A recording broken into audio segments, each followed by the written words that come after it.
we have already discussed about all the psychometric terms which are involved in psychometry and air conditioning. Now we discuss about the psychometric charts. Now today we will discuss about how to use this particular chart to solve any problem. तो ये एक problem लेने वाले हैं हम उसको, और then इस चार्ट की हेल्प से हम उसको सॉल्व करेंगे. तो suppose this is a problem. Atmospheric air with dry bulb temperature of 28 degrees centigrade and a wet bulb temperature of 70 degrees centigrade is cooled to 15 degrees centigrade. Without changing its moisture content, find original relative humidity, final relative humidity and final wet bulb temperature. तो सबसे पहला task तो यही है कि हम problem को अच्छे से पढ़ें, और दूसरा चीज ये कि कौन से गिवन जो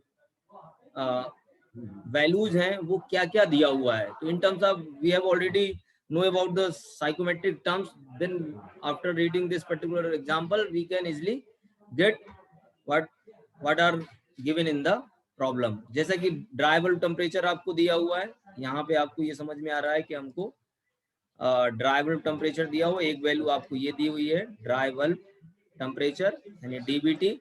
दूसरी वैल्यू दी हुई है वेट बल्ब टेम्परेचर जो कि 17 डिग्री सेंटीग्रेड, यानी हमारा प्रॉब्लम में दिया हुआ है डीबीटी. ये दिया हुआ है हमारा 28 डिग्री सेंटीग्रेड, और वेट बल्ब टेम्परेचर हमारा दिया हुआ है WBT, ये हमारा दिया हुआ है 17 degree centigrade. Okay. Now it is cool to 15 degree centigrade without changing its moisture content. ये एक क्लू दे रहा है प्रॉब्लम में कि कैसी प्रोसेस हो रही है, यानी जो प्रोसेस हो रही है without changing its moisture content. Moisture content में चेंज नहीं होगा, इसका मतलब there is no change in specific humidity. It means during the process the specific humidity remains constant in this particular problem. But cooling हो रही है 17 degree centigrade से, वो कहां तक पहुंच रहा है 15 डिग्री सेंटीग्रेड. तो कैसी प्रोसेस हो रही है उसके बारे में थोड़ा सा इंफॉर्मेशन दे रखा है इसमें. और उसके बाद जो हमें फाइंड आउट करना है वो हमें फाइंड आउट क्या करना है, ओरिजिनल रिलेटिव ह्यूमिडिटी, मतलब जहां से प्रोसेस स्टार्ट हो रही है, यानी हम रिलेटिव ह्यूमिडिटी को यदि RH बोले तो ओरिजिनल मतलब इसको 5 से भी डिनोट करते हैं, यानी 5(1) at the initial condition. What will be the relative humidity? That is the initial condition. तो हमें initial condition में उसकी यानी 1 पॉइंट पे जहां से प्रोसेस शुरू हो रही है उस समय की relative humidity. दूसरा हमें final relative humidity यानी हमें phi2 ये relative humidity को ही यानी ये at point 1 and relative humidity at point 2 ये find out करना है. और final wet bulb temperature. Initial wet bulb temperature तो 17 डिग्री सेंटीग्रेड है, ये पॉइंट 1 के बारे में इंफॉर्मेशन दी हुई है. जो 2 point after process, after the completion of the process, at the end of the process what will be the final wet bulb temperature, यानी हमें जो TW2 फाइंड आउट करना है. हम वेट बल्ब टेम्परेचर को किससे डिनोट करते थे, TW. तो यहाँ पे TW1 दिया हुआ है और ये दिया हुआ है TD1 दिया हुआ है इनिशियल स्टेट पे. तो हमें ये तीन चीजें फाइंड आउट करनी है. फाइनल स्टेट पे उसकी रिलेटिव ह्यूमिडिटी, इनिशियल स्टेट पे रिलेटिव ह्यूमिडिटी, और फाइनल स्टेट पे उसका वेट बल्ब टेम्परेचर. तो बहुत ही सिंपल है, बिल्कुल बेसिक प्रॉब्लम है. हमारा जो फोकस है वो ये है कि कैसे हम साइकोमेट्री चार्ट को यूज करेंगे. तो मैं नेक्स्ट इसमें बताता हूँ आपको कैसे यूज करेंगे. बाकी चीजों को फिर हम थोड़ा बहुत इंटरेस्ट बाद में ऐसा कुछ करके रोकते हैं. नहीं तो बिल्कुल मना करने की सिचुएशन नहीं कि यार तो और कोई अपने मित्रों में नहीं है कि वहाँ से दूर है. आप देख पा रहे हैं कुछ हमारा जो साइकोमेट्री चार्ट है जो कल हमने बनाया था कुछ इस तरह का बना हुआ था.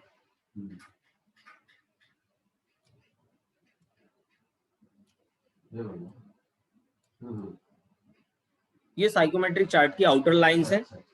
इसमें जो लाइंस दी हुई हैं, यहाँ पे आपका ड्राई बल्ब टेम्परेचर था DVT, और यहाँ पे आपकी स्पेसिफिक ह्यूमिडिटी है, specific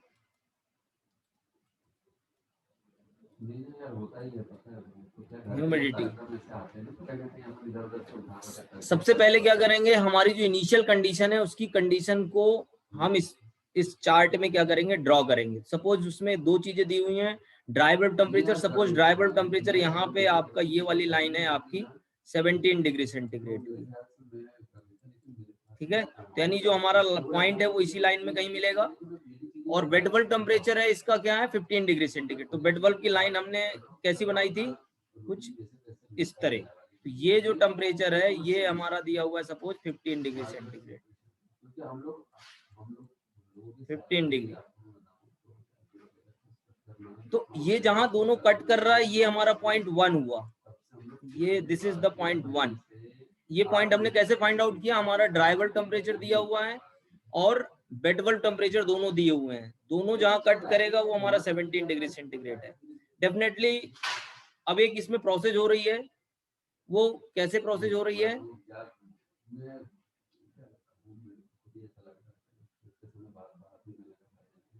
temperature of cylinder is cooled 15 degree centigrade without changing. एक मिनट, ये थोड़ी सी इसके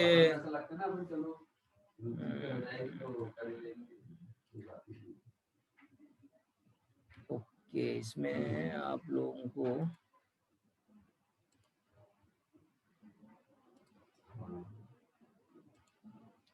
थोड़ा सा आपको ध्यान देना है यहाँ पे।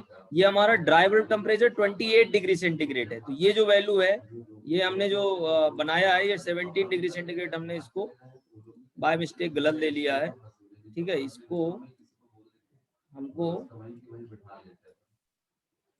यानी 28 डिग्री सेंटीग्रेड, तो 28 डिग्री सेंटीग्रेड सपोज ये यहाँ पे आ रहा है, दिस इज 28 डिग्री सेंटीग्रेड हमारा ड्राई बल्ब टेम्परेचर है, और 17 डिग्री सेंटीग्रेड हमारा वेट बल्ब टेम्परेचर है। तो ये मान लीजिए आपकी लाइन जो है दिस इज 17 डिग्री सेंटीग्रेड, ये जो लाइन है ये हमारी 17 डिग्री सेंटीग्रेड है। तो आपको पता है ये हमारी लाइन किसकी थी, ड्राई बल्ब टेम्परेचर की लाइन थी, जो कल हमने चार्ट देखा। और ये जो लाइन है ये हमारी वेट बल्ब टेम्परेचर की लाइन है, कल हमने देखा। ये इंफॉर्मेशन आपको प्रॉब्लम में दी हुई है। अब ये यहाँ पे कट कर रहा है, यानी ये पॉइंट हमारा 1 है, this is point 1, this is point 1। Okay, problem में कहता है कूलिंग प्रोसेस हो रही है। ये कूलिंग कहाँ तक हो रही है, 15 डिग्री सेंटीग्रेड, यानी 15 डिग्री सेंटीग्रेड वो यहाँ पे कहीं होगा, ये 15 डिग्री सेंटीग्रेड होगा, इस लाइन तक वो कूलिंग होगा। लेकिन कूलिंग में कंडीशन दी हुई है कि there is no change in specific humidity during the process. It means specific humidity remains constant during the process. तो जो हमारी प्रोसेस होगी वो कुछ इस तरह प्रोसेस होगी कि यहाँ से कांस्टेंट कब होगी स्पेसिफिक ह्यूमिडिटी, जब ये पैरेलल चलेगी इस लाइन के, यानी यहाँ पे हमारा स्पेसिफिक ह्यूमिडिटी है जो कि दोनों में केस में W1 will be equal to W2, दोनों स्पेसिफिक ह्यूमिडिटी सेम है, और ये हमारा पॉइंट 2 आ गया, ठीक है। तो इस तरह से ये हमारा कंप्लीट हो गया, प्रोसेस हमारी कंप्लीट हो गई 1 और 2। अब वो बोल क्या रहा है, ओरिजिनल रिलेटिव ह्यूमिडिटी, मतलब इस पॉइंट पे रिलेटिव ह्यूमिडिटी क्या है ये फाइंड आउट करना है। फाइनल रिलेटिव ह्यूमिडिटी, इस पॉइंट पे रिलेटिव ह्यूमिडिटी क्या है वो फाइंड आउट करना है। तो आपने देखा होगा रिलेटिव ह्यूमिडिटी की, कल मैंने बताया था इस तरह लाइन गई हुई है। तो जब आप चार्ट देखेंगे तो ये इस तरह से चार्ट में आपको लाइन गई हुई है। तो इस पॉइंट से जो लाइन जिस रिलेटिव ह्यूमिडिटी की जा रही है उसको पढ़ने के बाद आप रिलेटिव ह्यूमिडिटी इस पॉइंट की 2 पॉइंट की फाइंड आउट कर लेंगे, और यहाँ पे जो आपकी रिलेटिव ह्यूमिडिटी जो लाइन कट करेगी उससे आप पता कर लेंगे इस पॉइंट की रिलेटिव ह्यूमिडिटी। इस तरह से हमारा 5.1 5.2 दोनों निकल आएगा। फाइनल वेट बल्ब टेम्परेचर यहाँ से इस पॉइंट पे पॉइंट 2 पे जो आपकी यहाँ से वेट बल्ब टेम्परेचर की लाइन जाएगी यहाँ से, ये तो इसको आप पढ़ोगे तो यहाँ पे जो वैल्यू आएगी ये वैल्यू हमारी हो जाएगी इस पॉइंट की वेट बल्ब, क्योंकि वेट बल्ब टेम्परेचर हमने बोला कि इंक्लाइंड लाइन है। तो इस पॉइंट से जाती हुई जो भी लाइन होगी उसको हम आगे एक्सटेंड करेंगे सैचुरेशन पॉइंट तक, और फिर नीचे प्रोजेक्ट कर देंगे डीवीटी टेम्परेचर। तो जो भी जहां कट करेगा वो हमारा वेट बल्ब टेम्परेचर लाइन हो जाएगा। तो इस तरह से we can find the easily जो भी वैल्यू हमें निकालनी है हम उसको आसानी से with the help of by using the psychometric chart we can find all the psychometric terms, जो कि जैसे original relative humidity, final relative humidity and final bed bulb temperature है।